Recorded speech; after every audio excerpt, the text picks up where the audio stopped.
नमस्कार मित्र हो, मी ऋषिकेश मीरा मुंगुटरावयरकर आणि परत स्वागत करतो आपल्या यूट्यूब चॅनलवर, जसं नाव आहे बायो विथ ऋषी सर। परत एकदा तुमच्यासाठी घेऊन आलो आहे एक नवीन सेशन, एक नवीन चॅप्टर, ज्यामध्ये आपण आता बघणार आहे की वेगवेगळ्या गोष्टी, जसं की आज आपण घेऊन आलो आहोत ब्रीदिंग आणि एक्सचेंज ऑफ गॅसेस याचा सेशन नंबर सेकंडमध्ये आता आपण बघणार आहे ह्यूमन रेस्पिरेटरी सिस्टीम। बघा, आता लास्ट सेशनमध्ये आपण इंट्रोडक्शन पाहिलं, रेस्पिरेटरी ऑर्गन्स पाहिले आणि आणखी काही गोष्टी पाहिल्या ज्या की आपल्या रेस्पिरेशन आणि एक्सचेंज ऑफ गॅसेस या चॅप्टरसाठी इम्पॉर्टंट होत्या, बेसिक होत्या। आता सेशन फर्स्ट जर तुम्ही पाहिला असेल तर लगेच आपल्या चॅनलला जाऊन सेशन फर्स्ट ब्रीदिंग आणि एक्सचेंज ऑफ गॅसेसचा सेशन फर्स्ट बघा, त्याच्यानंतर सेशन सेकंडला कंटिन्यू करा। तुम्ही जर आपल्या चॅनलवर नवीन असाल आणि अजूनपर्यंत आपल्या चॅनलला सबस्क्राईब केलं नसेल तर लवकरात लवकर आपल्या चॅनलला सबस्क्राईब करा, ज्याचं नाव आहे बायो विथ ऋषी सर। ठीक आहे, तर कोणताही विलंब न करता आपण लगेच वळूया आपल्या टॉपिककडे। बघा, आज आपण टॉपिक घेणार आहोत ह्यूमन रेस्पिरेटरी सिस्टीम। आता ह्यूमन रेस्पिरेटरी सिस्टीममध्ये नेमकं आपलं काय घ्यायचं आहे, ह्यूमन रेस्पिरेटरी सिस्टीम नेमकं आहे काय आणि वर्क काय करते, इन डिटेलमध्ये याचा आपल्याला अभ्यास या सेशनमध्ये करायचा आहे। जसं की बघा, आता आपण बघणार आहे की ह्यूमन रेस्पिरेटरी सिस्टीम काय, तर इकडे लक्ष द्या। Human beings have develop a very elaborate respiratory system. आपण जे ह्यूमन बीइंग्स आहे, ह्यूमन बीइंग्समध्ये एक व्हेरी इलॅबोरेट म्हणजे एक विस्तृत अशी रेस्पिरेटरी सिस्टीम तयार झालेली आहे, डेव्हलप केलेली आहे, तयार झालेली आहे। Human respiratory system consist of the following parts, म्हणजे खाली हे जे पार्ट्स दिलेले आहेत हे सर्व पार्ट कोण कन्सिस्ट करत आहे, तर ह्यूमनची रेस्पिरेटरी सिस्टीम। बघा, आता ह्यूमन रेस्पिरेटरी सिस्टीम मध्ये हे खाली दिलेले जे पार्ट आहेत हे पूर्ण कन्सिस्ट करत आहे। जसं की सर्वात पहिला आपल्याला हे जे पार्ट दिलेले आहेत हे इन डिटेल अभ्यासाचे आहेत, नेमकं की या पार्ट आहे काय, याचं फंक्शन काय, ह्याचे वर्किंग कसं आहे, हे सर्व आपल्याला आता या सेशनमध्ये बघायचं आहे। जसं की सर्वात पहिला ऑर्गन आहे तुमच्या रेस्पिरेटरी सिस्टीमचा, ज्याला तुम्ही काय म्हणून राहिले, नॉस्ट्रिल्स, ज्याला तुम्ही म्हणता नॉस्ट्रिल्स ऑर एक्सटर्नल नेअर्स।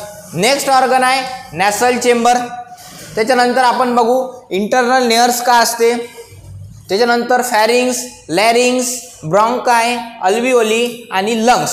एक एक करून इन डिटेलमध्ये आपल्याला जे सगळे ऑर्गन आहेत आपल्या रेस्पिरेटरी सिस्टीमचे त्याच्या डिटेल डिस्क्रिप्शन आता बघायचं आहे। तर कुठलाही विलंब न करता आपण आपल्या वळूया पहिल्या ऑर्गनकडे, ज्याचं नाव आहे नॉस्ट्रिल्स ऑर एक्सटर्नल नेअर्स। तर बघा, त्याच्या आधी तुम्हाला तुमच्या स्क्रीनवरती एक डायग्राम दिसत आहे, ही तुमची डायग्राम आहे तुमच्या रेस्पिरेटरी सिस्टीमची, तुमची म्हणजे ह्यूमन रेस्पिरेटरी सिस्टीम। याला आपण नाव देऊ figure human respiratory system, human respiratory system.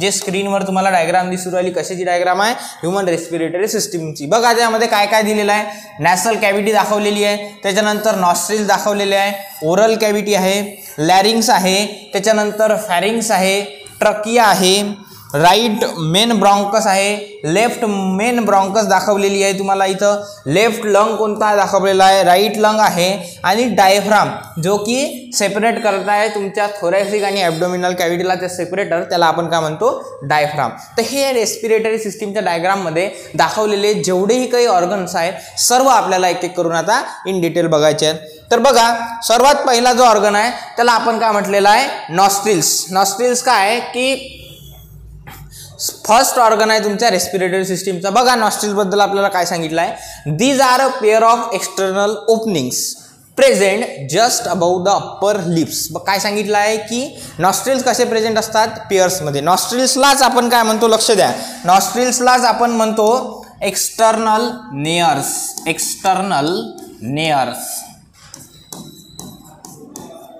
नॉस्ट्रिल्सलाच आपण काय म्हणतो, नॉस्ट्रिल्स म्हणतो किंवा एक्सटर्नल नेअर्स। ते काय, these are a pair of external opening, हे काय आपल्या बॉडीची एक रेस्पिरेटरी सिस्टीमची एक्सटर्नल ओपनिंगची पेअरमध्ये प्रेझेंट असणारा ऑर्गन आहे, ज्याला आपण काय म्हटलेलं आहे, nostrils or external nares, present just about the upper lips. कुठं प्रेझेंट असते, just about the upper lip, तुमच्या अप्पर लिपच्या जस्ट वरती। बघा, हा अप्पर लिप आहे, याच्या जस्ट वरती ज्यात तुम्हाला दोन ओपनिंग दिसू राहिल्या त्याला आपण काय म्हणतो, नॉस्ट्रिल्स। लक्षात आलं। त्याच्यानंतर बघा, they help in intake and expulsion of air, ते कशासाठी हेल्प करू राहिले, एअरचा इंटेक करण्यासाठी आणि एअरला एक्सपेल आउट करण्यासाठी. नॉस्ट्रिलचं फंक्शन एवढंच आहे की एअरचा इंटेक नॉस्ट्रिल्समधून राहिला, कारण ते ओपनिंग आहेत आपल्या रेस्पिरेटरी सिस्टीमचा, फर्स्ट ऑर्गन आहे आपल्या रेस्पिरेटरी सिस्टीमचा, आणि एअर इनहेल आणि एक्झेल करण्यासाठी यूज होणारा ऑर्गन तो म्हणजे आपला नॉस्ट्रिल्स. त्याच्यानंतर बघा नेक्स्ट ऑर्गन सांगितलं आहे तुम्हाला नॅसल चेंबर. नॅसल चेंबर काय सांगितलं आहे, नॅसल चेंबरबद्दल बघा. नॅसल चेंबर काय तर this part of human respiratory system is present just inside the nostrils. बघा नेक्स्ट पार्ट आहे आपला नॅसल चेंबर, आणि नॅसल चेंबर हा पार्ट कुठं प्रेझेंट असते तर just inside the nostrils. External layers ज्याला म्हटलं आहे, एक्सटर्नल लेअर्स म्हणजे आपल्या ज्या बाहेरच्या दोन नोजच्या ओपनिंग दिसतात त्याला आपण एक्सटर्नल लेअर्स म्हटलं, आणि जस्ट त्याच्या इनसाइडमध्ये जो पार्ट प्रेझेंट असेल त्याला आपण काय म्हणू, nasal chamber. The nasal chamber cavity is divided into 2 halls. जी नॅसल कॅव्हिटी किंवा नॅसल चेंबर ज्याला आपण म्हणतो ते 2 पार्टमध्ये डिवाइड झालेलं आहे, 2 हॉल्समध्ये डिवाइड झालेलं आहे. By septum which is present in the middle of nose. बघा काय सांगितलं आहे की जस्ट तुमच्या नॉस्ट्रिल्सच्या आतमध्ये जी इनसाइड कॅव्हिटी असते त्याला आपण म्हणू नॅसल कॅव्हिटी, आणि नॅसल कॅव्हिटीचे 2 पार्टमध्ये डिवायडेशन झालेलं आहे. कशाने, बाय नॅसल सेप्टम. बघा नॅसल सेप्टमनी काय झालेलं आहे, तुमची नॅसल कॅव्हिटी डिवाइड झालेला आहे 2 पार्टमध्ये, एक लेफ्ट पार्ट आणि एक राईट पार्ट. आणि नॅसल सेप्टम कुठं असते तर just middle of the, just central side of the your nose. बघा present in the middle of your nose. नोजच्या तुमच्या मिडल साईडला तुमची नॅसल सेप्टम का असते, प्रेझेंट असते, जे की नॅसल कॅव्हिटीला 2 पार्टमध्ये डिवाइड करून राहिली. Nasal septum is made up of mesethmoid cartilage. आता नॅसल सेप्टम बद्दल सांगितलं आहे की नॅसल सेप्टम कशापासून बनलेली आहे तर मिसेथेमॉइड कार्टिलेज पासून. Nasal chamber is bound superiorly by from plate from ethmoid bone and inferiorly by hard palate and soft palate. आता नॅसल चेंबर कसं बनलेलं आहे बघा. नॅसल चेंबर इज बाउंड सुपेरियरली, म्हणजे जो सुपेरियर पार्ट आहे, जो अप्पर पार्ट आहे नॅसल चेंबरचा, तो कोणतं पॅलेट पासून बनलेला आहे तर क्रिब्री फ्रॉम पॅलेट पासून बनलेला आहे. ते क्रिब्री फ्रॉट कशाचा आहे तर इथेमॉइड बोन पासून बनलेला आहे, लक्षात घ्या. त्याच्यानंतर इन्फेरियर पार्ट, जेव्हा आपण इन्फेरियरली विचार करतो तुमच्या नॅसल चेंबरचा जो इन्फेरियर पार्ट आहे तो कशाने बनलेला आहे, by hard palate and soft palate. लक्षात घ्या एक सुपिरियर पार्ट आहे जो की कशापासून बनलेला आहे तुमचा क्रिब्री फ्रॉम पॅलेट पासून, आणि जो इन्फेरियर पार्ट आहे तो कशापासून बनलेला आहे हार्ड पॅलेट आणि सॉफ्ट पॅलेट पासून. कशाचा, नॅसल चेंबरचा. बघा आणखी नॅसल चेंबर बद्दल काय दिलेलं आहे. Nasal chamber is further divided into 3 parts. Nasal चेंबरला आपण 3 वेगवेगळ्या पार्टमध्ये डिवाइड केलं. पहिले डिव्हिजन केलं होतं नॅसल सेप्टरनी लेफ्ट आणि राईट पार्टमध्ये, त्याचे 2 पार्ट झाले. परंतु नॅसल चेंबरला आपण आणखी 3 पार्टमध्ये डिवाइड करू आलो. ते म्हणजे कसं तर बघा सर्वात पहिला पार्ट आहे त्याचा व्हेस्टिब्युल, दुसरा पार्ट आहे त्याचा रेस्पिरेटरी पार्ट, आणि तिसरा पार्ट असेल त्याचा ऑल्फॅक्टरी रिजन. अशा 3 वेगवेगळ्या पार्टमध्ये आपण नॅसल चेंबरला काय करू आलो, डिवाइड करू आलो, सेपरेट करू आलो. बघू आता एक एक करून 3 पार्टमध्ये आपल्याला डिटेलमध्ये जायचं आहे. बघा सर्वात पहिला पार्ट आहे तुमच्या नॅसल कॅव्हिटी किंवा नॅसल चेंबरचा, तो म्हणजे vestibule. Anterior most part it is a proximal to nostrils. बघा जस्ट नॉस्ट्रिल्सला लागून असणारा तुमच्या नॅसल कॅव्हिटीचा जो पार्ट आहे त्याला आपण म्हटलेला आहे वेस्टिब्युल. त्याला आपण काय म्हणू, it is the anterior most part. त्याच्यानंतर this part has hair and airs. This part has hair म्हणजे ह्या पार्टमध्ये काय हेअर्स प्रेझेंट आहे. This part has hairs and airs helps in the filtration. इथं थोडं टायपिंग मिस्टेक आहे, याला क्रॉस करू आपण, इथपासून घ्या. This part has hairs and helps in the filtration of dust particle from the inhaled air. हा वाला पार्ट कॅन्सल करा, इकडे लक्ष नका देऊ, प्रिंटिंग टायपिंगमध्ये मिस्टेक झालेली आहे, ठीक आहे. दिस पार्ट हॅज हेअर्स म्हणजे जो नॉस्ट्रिलचा पहिला पार्ट आहे, सॉरी जो नॅसल चेंबरचा पहिला पार्ट आहे ज्याला आपण काय म्हटलेला आहे व्हेस्टिब्युल, त्या पार्टमध्ये काय असते हेअर्स प्रेझेंट असतात. त्याच्यानंतर तो हेल्प कशासाठी करतात ते फिल्ट्रेशन ऑफ डस्ट पार्टिकल, म्हणजे जे इनहेल्ड एअर आहे, जे एअर एन्व्हायरमेंटमधून घेतो आपण, तर त्याच्यामध्ये ऑब्वियसली जेवढं जो सगळं आजकाल पोल्युशन झालेलं आहे की त्याच्यामध्ये वेगवेगळे डस्ट पार्टिकल असतील. जसं की आपण म्हणतो की India is a growing country, ज्याच्यामध्ये खूप अंडर कन्स्ट्रक्शन कंट्री आपली, की खूप जास्त प्रमाणात कन्स्ट्रक्शन चालू असते किंवा व्हेकल चालू असतात किंवा आणखी काही गोष्टी असतील ज्याच्यामुळे डस्ट क्रिएट होते. ते डस्ट पार्टिकल सगळे आपल्या एन्व्हायरमेंटमध्ये मिक्स झालेले आहेत. मग आता जेव्हा आपण एअर इनहेल करतो एअर इनहेल करता करता त्याच्यासोबत काही डस्ट पार्टिकल सुद्धा इनहेल केले जातात, ते आपल्या लंग्सपर्यंत, आपल्या रेस्पिरेटरी सिस्टीमपर्यंत, आपल्या बाकीचे रेस्पिरेटरी सिस्टीमच्या ऑर्गनपर्यंत पोहोचू नये म्हणून त्याला इथंच फिल्टर केलं पाहिजे. त्यासाठी आपला जो पहिला पार्ट आहे नॅसल चेंबरचा वेस्टिब्युल, याच्यामध्ये हेअर्स प्रेझेंट आहेत. ते काय करतात, ते डस्ट पार्टिकलला ट्रॅप्स करण्याचं काम करतात. तिथंच वेस्टिब्युलमध्येच तिथं काय करतात, ते हेअर्स त्याला ट्रॅप्स करण्याचं काम करतात. नेक्स्ट पार्ट आहे आपला रेस्पिरेटरी पार्ट. आता रेस्पिरेटरी पार्टचं वर्किंग काय बघा. दिस पार्ट हॅज 3 नॅसल कॉन्के, नेमली सुपेरियर, मिडल अँड इन्फेरियर कॉन्के. बघा, जो सेकंड मोस्ट पार्ट आपला रेस्पिरेटरी पार्ट, त्याला 3 कॉन्के प्रेझेंट आहेत, 3 नॅसल कॉन्के प्रेझेंट आहेत. एक म्हणजे सुपेरियर, मिडल आणि तिसरी जी आहे ते इन्फेरियर कॉन्के, ऑल्सो नोन ॲज नॅसल टर्बिनेट्स. आणि आपण त्याला आणखी काय म्हणतो, नॅसल टर्बिनेट्स सुद्धा म्हणतो. जे 3 कॉन्के प्रेझेंट आहेत आपल्या रेस्पिरेटरी पार्टमध्ये, ज्याला आपण म्हटलं सुपेरियर, मिडल आणि इन्फेरियर, त्यालाच आपण आणखी काय म्हणतो, nasal turbinates. These are bony prominences arising out the nasal wall. आणि हे काय, हे बोनी प्रॉमिनन्सेस आहेत, हे अराईज होऊ राहिले कुठपासून, out of the nasal wall. Nasal वॉलच्या बाहेर हे काय होऊ राहिले, अराईज होऊ राहिले.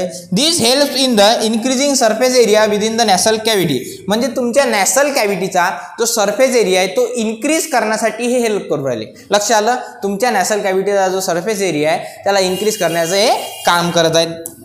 त्याच्यानंतर बघा, next this part has rich blood supply. म्हणजे सेकंड पार्ट ज्याला आपण काय म्हटलेलं आहे, रेस्पिरेटरी पार्ट. रेस्पिरेटरी पार्टला काय असते, रिच ब्लड सप्लाय असते and helps in the conditioning of air, that is warming and humidification of air.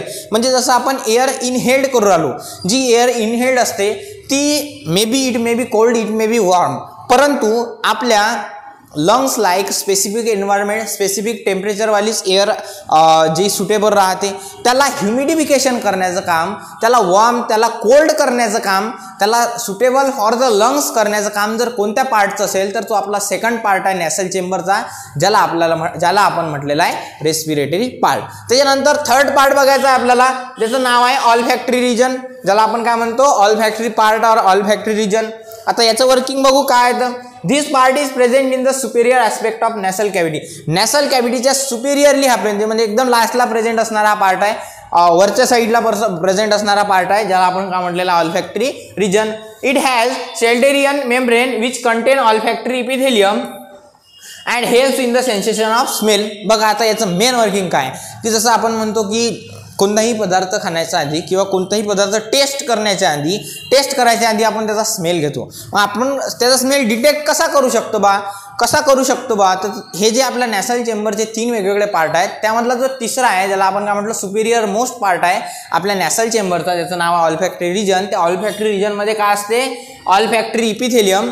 बघा, शेल्डेरियन मेम्ब्रेन असते विच कंटेन, त्या सेल्डेरियन मेम्ब्रेनमध्ये ऑल्फॅक्टरी इपिथेलियम असते आणि हे काय करतात, helps in the sensation of smell. आणि हे आपल्याला काय करू राहिले, तो जो सेन्स स्मेल आहे तो सेन्स करण्यासाठी हेल्प करू राहिले. कोण, तर सेल्डेरियन मेम्ब्रेन. हे कोणत्या पार्टमध्ये प्रेझेंट आहे, तर ऑल्फॅक्टरी रिजनमध्ये. बघा, इकडे डायग्राम दिलेला आहे, जर डायग्रामवरती फोकस केलं तर तुम्हाला दिसते की हे जे आहे तुमचा हा वेस्टिब्युलवाला पार्ट नॅसल चेंबरमध्ये दाखवलेला आहे. हा वाला जो पार्ट आहे हा तुमचा काय, वेस्टिब्युलवाला पार्ट आहे. त्याच्यानंतर जो सेकंड मोस्ट पार्ट पाहिला आपण रेस्पिरेटरी पार्ट, बघा हा ॲरोनी दाखवलेला आहे, हा तुमचा रेस्पिरेटरी रिजन. आणि तिसरा जो पार्ट आहे हा आहे तुमचा ऑल्फॅक्टरी रिजन, जे की नॅसल चेंबरचे तुमचे 3 वेगवेगळे पार्ट आहेत. लक्षात येत आहेत. त्याच्यानंतर बघा, नेक्स्ट पार्ट बघायचा आपल्याला. आता आपल्याला बघायचा आहे तिसरा ऑर्गन जो आपल्या रेस्पिरेटरी सिस्टीममध्ये फंक्शन करत आहे. पहिला ऑर्गन कोणता पाहिला आपण, ज्याला आपण नॉस्ट्रिल्स म्हटलं किंवा एक्सटर्नल नियर्स. दुसरा पाहिला नॅसल चेंबर. आणि आता तिसरा काय बघायचा, इंटरनल नियर्स. बघा, इंटरनल नियर्सबद्दल काय सांगितलं आहे. Internal nares it connect nasal chamber to the pharynx. म्हणजे तुमची जे नॅसल चेंबर आहे त्याला फॅरिंग्स पर्यंत कनेक्ट करण्याचं काम जर कोण करत असेल तर इंटरनल नियर्स. बस एवढंच वर्किंग आहे ह्याचं. त्याच्यानंतर नेक्स्ट पार्ट पाहायचा आपल्याला फॅरिंग्स. आता फॅरिंग्स काय, फॅरिंग्स याच्या आधी कुठे येऊन गेला, डायजेस्टिव्ह सिस्टीममध्ये. आठवा. बघा, pharynx is further divided into nasopharynx, oropharynx and laryngopharynx respectively. फॅरिंग्सचे आपण 3 पार्ट पाडवलं. बघा, 3 पार्ट कोणकोणते, पहिला पार्ट आहे त्याचा नॅसोफॅरिंग्स, दुसरा आहे ओरोफॅरिंग्स आणि तिसरा काय आहे लॅरेंजिओफॅरिंग्स. 3 वेगवेगळ्या पार्टमध्ये आपण फॅरिंगचं डिवायडेशन करू आलो. एक म्हणजे नॅसोफॅरिंग, दुसरा ओरोफॅरिंग्स आणि तिसरा काय लॅरेंजिओफॅरिंग्स. नॅसोफॅरिंग्स, आता नॅसोफॅरिंग्स काय आहे, नॅसोफॅरिंग्स बद्दल सांगितलं आहे. Nasopharynx has opening of eustachian tube which connect to the middle ear. Nasopharynx मध्ये काय आहे यूएसच्युअन ट्यूबची ओपनिंग आहे आणि जे कोणाला कनेक्ट करू आली मिडल इयरला. बघा तुम्हाला माहित असेल जर आपला इयरमध्ये, नोजमध्ये किंवा थ्रोटमध्ये या 3 ऑर्गनपैकी कोणत्याही ठिकाणी जर प्रॉब्लेम झाला तर आपण एकाच डॉक्टरकडे जातो, ज्याला आपण म्हणतो commonly ENT, ear nose and throat. Ear nose and throat, ज्याला आपण मराठीत म्हणतो नाक कान घसा. त्याला काय म्हणतो आपण नाक कान घसा.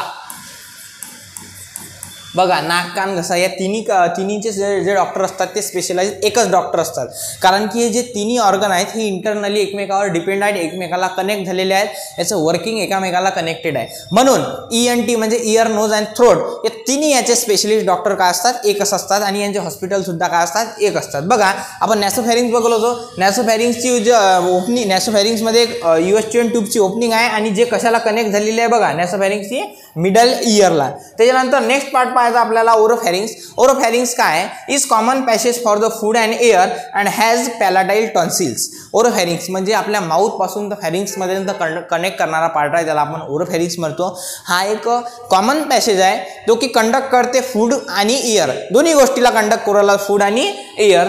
त्याच्यामध्ये काय प्रेझेंट असते तर पॅलाटाईल टॉन्सिल्स. ओरोफॅरिंग्समध्ये काय प्रेझेंट असते पॅलाटाईल टॉन्सिल्स. त्याच्यानंतर तिसरा पार्ट आहे ज्याला आपण म्हणू lower part of pharynx continues as a laryngopharynx. म्हणजे फॅरिंग्स खाली, फॅरिंगचा जो लोअर पार्ट आहे खाली कंटिन्यू झालेला आहे त्याला आपण काय म्हटलेलं आहे लॅरेंजिओफॅरिंग्स. अँड ओपन्स, लॅरेंजिओफॅरिंग्स ओपन होते अँटेरियर इंटू लॅरिंग्स वाया ग्लॉटिस. म्हणजे ग्लॉटिसच्या थ्रू हा कोणामध्ये ओपन होऊ राहिला तर लॅरिंग्समध्ये. म्हणजे फॅरिंग्स आणि लॅरिंगचा जो मधातला पार्ट आहे त्याला आपण म्हणू राहिलो लॅरेंजिओफॅरिंग्स. Posteriorly pharynx open into opening of esophagus called as gullet. Pharynx continues into larynx. Posteriorly जर विचार केला तर जो आपला लॅरेंजिओफॅरिंग्स आहे त्याची ओपनिंग आहे इसोफॅगसमध्ये आणि त्याला आपण काय म्हणू गलेट. आणि फॅरिंग्स नंतर कंटिन्यू कुठं होऊ राहिला तर लॅरिंग्सपर्यंत. लक्षात आलं. फॅरिंगचे आपण 3 पार्ट फाडले कोणकोणते नॅसोफॅरिंग, ओरोफॅरिंग आणि लॅरेंजिओफॅरिंग. त्याच्यानंतर बघा आणखी पार्ट बघायचा आपल्याला.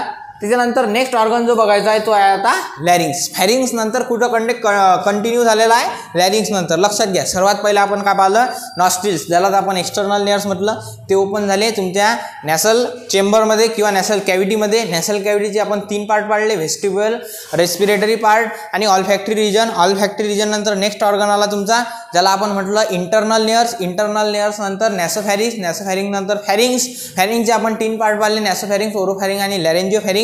आणि आता फॅरिंग्स नंतरचा जो नेक्स्ट पार्ट आहे त्याला आपण काय म्हणू लागलो लॅरिंग्स. बघा आता लॅरिंग्समध्ये काय दिलेलं आहे, it is a cartilaginous structure. हे काय आहे एक कनेक्टिव्ह टिश्यू पासून फॉर्म झालेलं कार्टिलेजियस स्ट्रक्चर आहे.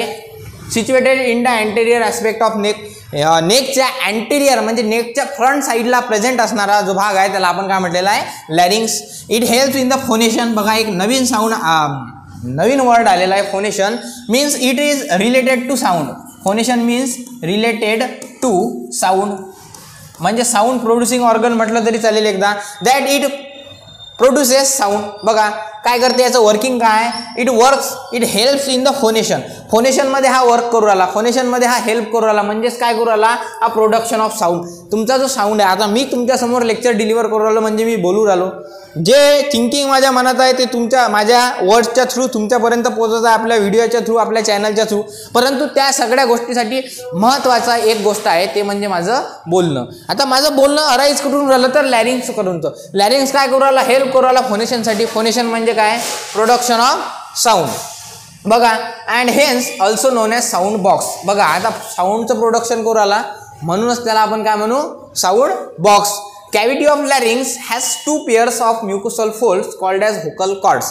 जे लॅरिंगची कॅव्हिटी आहे तिथं काय आहे 2 पेअर्स प्रेझेंट आहेत म्युकोसल फोल्डच्या, ज्याला आपण म्हणतो vocal chords.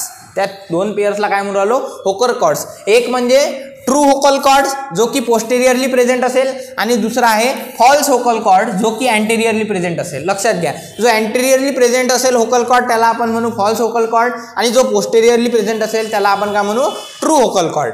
True vocal cord vibrate and help in the production of sound. जो ट्रू व्होकल कॉर्ड आहे तो व्हायब्रेशनच्या थ्रू साऊंड प्रोड्यूस करू राहिला. साऊंड प्रोड्यूस करणारा कोण आहे? True vocal cord. तो काय करते? व्हायब्रेट होते आणि व्हायब्रेशनच्या थ्रू तुमचा साऊंड प्रोड्यूस करणारा हेल्प करते, तुमचा साऊंड प्रोड्यूस करते. लक्षात आलं? म्हणजे ट्रू व्होकल कॉर्ड एक actually true vocal cord produces sound. त्याच्यानंतर बघा larynx is made up of 9 cartilages. Total 9 cartilages पासून तुमचा लॅरिंग्स फॉर्म झालेला आहे. त्यापैकी 3 पेअर्ड आहेत आणि 3 अनपेअर्ड आहेत. टोटल 9 कार्टिलेजेस तुमच्या लॅरिंग्समध्ये प्रेझेंट आहेत. त्यापैकी 3 कसे आहेत? पेअरमध्ये प्रेझेंट आहेत आणि 3 अनपेअर आहेत. बघा आता अनपेअर कोणते आहेत? अनपेअरचे नाव दिले आहेत. एक म्हणजे इपिग्लॉटिस, दुसरं थायरॉइड आणि तिसरं काय? क्रिकॉइड. हे तिन्ही काय सिंगली प्रेझेंट आहेत, अनपेअर आहेत. परंतु ऑर्थेनॉइड्स, क्युनिफॉर्म आणि कॉर्निक्युलेट हे जे 3 कार्टिलेजेस आहेत हे 3 पेअरमध्ये प्रेझेंट आहेत. म्हणजे ह्या 3 पेअर म्हणजे 3 2 6 आणि +3 जे अनपेअर प्रेझेंट असे टोटल 9 कार्टिलेजेस तुमच्या लॅरिंग्समध्ये प्रेझेंट आहेत. Epiglottis is made up of elastic cartilage and it closes glottis during deglutition. बघा आता एक इपिग्लॉटिस जो ऑर्गन आहे, ग्लॉटिसच्या वरती एक लीफ लाईक स्ट्रक्चर प्रेझेंट असते ज्याला आपण इपिग्लॉटिस बनतो. हा इपिग्लॉटिस कशापासून बनलेला आहे? तर इलास्टिक कार्टिलेजेस पासून बनलेला आहे. आणि हा याचं वर्किंग काय? हा ग्लॉटिसला क्लोज करण्याचं काम करते ड्युरिंग डिग्लुटेशन. डिग्लुटेशन म्हणजे काय? Engulfing food. म्हणजे जेव्हा आपण फूड एंगल्फ करतो, जेव्हा आपण घास गिळताना चुकून पण आपले फूड पार्टिकल लॅरिंग्समध्ये नको जायला, लॅरिंगच्या थ्रू लंग्समध्ये नको जायला, म्हणून हा इपिग्लॉटिस काय करते? आपल्या पार्टला कव्हर करण्याचं काम करते, जेणेकरून जे फूड पार्टिकल आहेत ते सरळ इसोफॅगसमध्ये गेले पाहिजेत. लक्षात आलं? त्यानंतर बघा thyroid cartilage is largest cartilage of the larynx and it is made up of hyaline cartilage. आपल्या लॅरिंग्समधलं सर्वात मोठं कार्टिलेज ते असेल तर ते आहे थायरॉइड कार्टिलेज. आणि कार्टिलेज कशापासून बनलेला आहे? तर हायलाइन कार्टिलेजपासून. It forms laryngeal prominence in males in the neck called as Adam's apple. बघा हे काय फॉर्म करू आलं? लॅरेंजियल प्रॉमिनन्स, ज्याला आपण काय म्हणतो? मेल्समध्ये जो समोर आलेला भाग दिसते याला आपण लॅरिंग्स म्हणजे नेकचा अँटेरियर मोस्ट पार्ट. आणि लॅरिंग्समधून काय एक प्रॉमिनन्स बाहेर निघालं. मेल्समध्ये त्या पार्टला आपण काय म्हणतो? Adams apple. बघा मोस्ट इम्पॉर्टंट आहे ॲडम्स ॲपल हा, की खूप वेळा तुमच्या CETच्या, तुमच्या नीटच्या आणि बोर्ड एक्झाममध्ये पण सुद्धा विचारला जाणारा प्रश्न आहे की लॅरेंजियर प्रॉमिनन्स मेल्समध्ये काय फॉर्म करू राहिले? तर मेल्सच्या नेकमध्ये in the neck called as Adam's apple. त्याच्यानंतर बघा cricoid is a complete circular cartilage and hyaline cartilage. Cricoid जे कार्टिलेज आहे ते कम्प्लीट सर्क्युलर कार्टिलेज आहे आणि कशापासून बनलेला आहे? तर तुमच्या हायलाइन कार्टिलेजपासून बनलेला आहे. बघा लक्ष द्या, आजच्या सेशनमध्ये आपण ह्युमन रेस्पिरेटरी सिस्टीम स्टार्ट केलेली आहे, ज्यामध्ये आपण वेगवेगळे ऑर्गन बघत आहे. आतापर्यंत आपण 5 ऑर्गन अभ्यासले, जसं की सर्वात पहिला एक्सटर्नल लेयर्स ज्याला आपण नॉस्ट्रिल म्हटलं, त्यानंतर नॅसल चेंबर, इंटरनल लेयर्स, फारिंग्स आणि लॅरिंग्स. याच्यानंतर जे ऑर्गन आहे ते आपण नेक्स्ट सेशनमध्ये डिस्कस करू, कारण एकाच सेशनमध्ये आपण जर पूर्ण रेस्पिरेटरी सिस्टीम घेतली तर ते सेशन खूप लांब होऊ शकते. जेणेकरून ते टाळावं म्हणून आपण 2 सेशनमध्ये आपली ह्युमन रेस्पिरेटरी सिस्टीम कंप्लीट करूया. आज 5 ऑर्गन कंप्लीट केले आपण आपल्या ह्युमन रेस्पिरेटरी सिस्टीमचे. याच्यानंतरचे राहिलेले जे ऑर्गन आहे ते आपण नेक्स्ट सेशनमध्ये कंटिन्यू करूया. तोपर्यंत धन्यवाद.